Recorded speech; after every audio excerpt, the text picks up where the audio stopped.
मनुष्य के सामने दो परिस्थितियां होती हैं, एक चाहना और दूसरा मांगना। दो परिस्थितियां। चाहना जो होता है वो अंतरंग जगत का विषय होता है और जो मांगना होता है ये बहिरंग जगत का विषय होता है। दोनों में बहुत अंतर होता है, बहुत अंतर। चाहना हम अपने अंतर मन में भाव को रखते हैं और मांगना ये बाहरी जगत। मांगना किसी के सामने कोई माध्यम होता है उससे मांगने का होता है, लेकिन चाहना ये अंतरंग जगत का, ये मन के अधीन होता है। दोनों में बहुत अंतर होता है। मांगते हम हैं भगवान से, मांगते हैं इंसान से, वो तो सर्वविदित हो जाता है। उन्होंने मांगा, ऐसा मांगा, मांगते हैं। लेकिन चाहना जिसकी कोई सीमा सुनिश्चित नहीं होती है, कुछ भी चाह सकते हैं, और ये सबका संचालन बुद्धि से होता है, मन से होता है, इच्छाओं से प्रेरित होता है चाहना।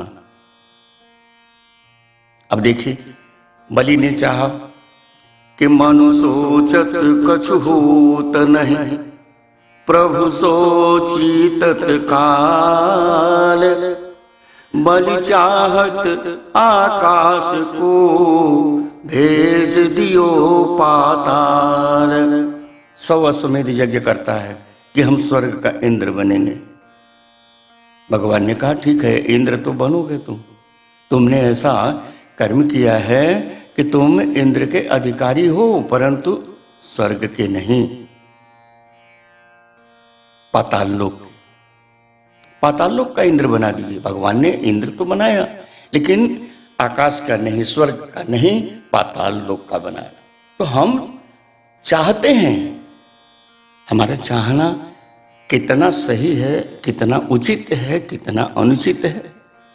चाहने के लिए तो मनुष्य के लिए बड़ा आपको विशा असीम है, उसकी कोई सीमा नहीं है। आप क्या चाह सकते। उसी प्रकार दूसरा पक्ष जो मांगने का है, मांगते तो है लेकिन हम ये नहीं समझ पाते कि हम जो मांग रहे हैं ये हमारा मांगना उचित है, सार्थक है। क्या हम मांगने के अधिकारी हैं? क्या हम मांगने की पात्रता रखते हैं? नहीं, क्योंकि वो हमारे स्वार्थ से भी कहीं ना कहीं से लिप्त होता है मांगना। अब कभी कभी तो हमने सुना है कि लोग कहते हैं कि हम तो मांगते हैं 4 भुजा वाले से, हम 2 भुजा वाले से नहीं मांगते। अब कोई पूछे भैया ये 4 भुजा वाले से किस अधिकार से मांगते हो?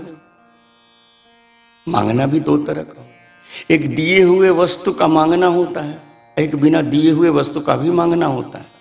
दोनों मांगना होता है। आप किसी को रुपया, पैसा, धन, संपत्ति या जो कुछ भी आपने दिया है आप उसको मांगते हो, मांग सकते हो। और एक बिना कुछ दिए तो भगवान से 4 भुजा वाले से आप मांगने का अधिकार, योग्यता, पात्रता रखते हो। तो कोई आपसे पूछे कि भाई किस नाते आप 4 भुजा वाले से मांगने का अधिकार रखते हो, कैसे पात्रता रखते हो? तो हम भगवान के हैं, बस भगवान के हैं इसलिए भगवान से मांगते हो। जीव का स्वभाव होता है मांगना, जीव का मूल स्वभाव होता है चाहना, हमेशा कुछ न कुछ चाहता रहता है। ये जीव का स्वभाव है। आदतें बदलती हैं, स्वभाव नहीं बदलते।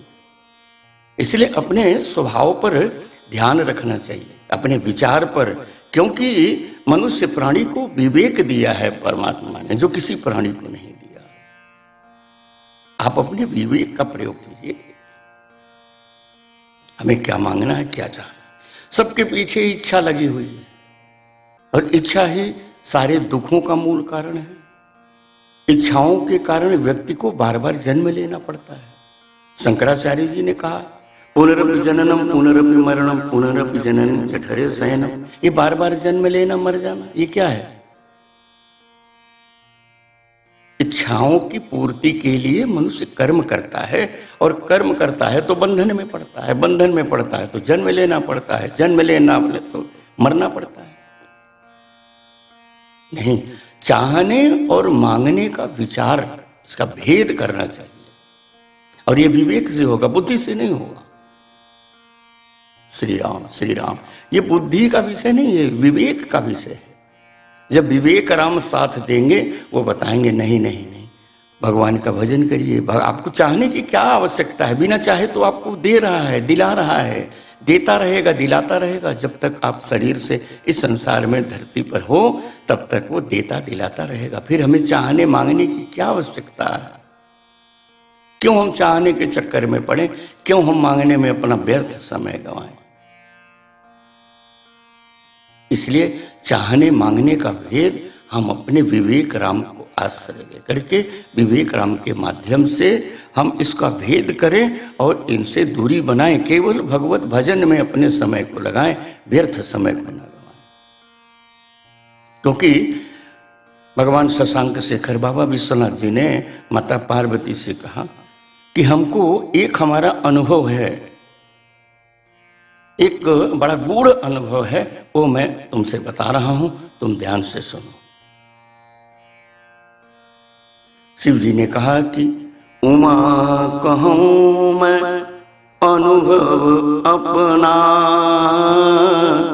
सत हरि भजन जगत सब सपना, सत हरि भजन जगत सब सपना। सत्य क्या है? हरि भजन, श्री राम नाम।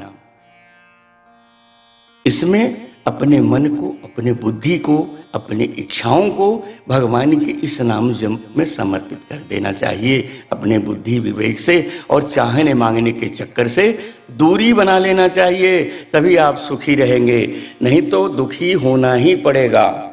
इस बात का सर्वथा ध्यान रखना चाहिए। जय श्री राम, जय श्री राम।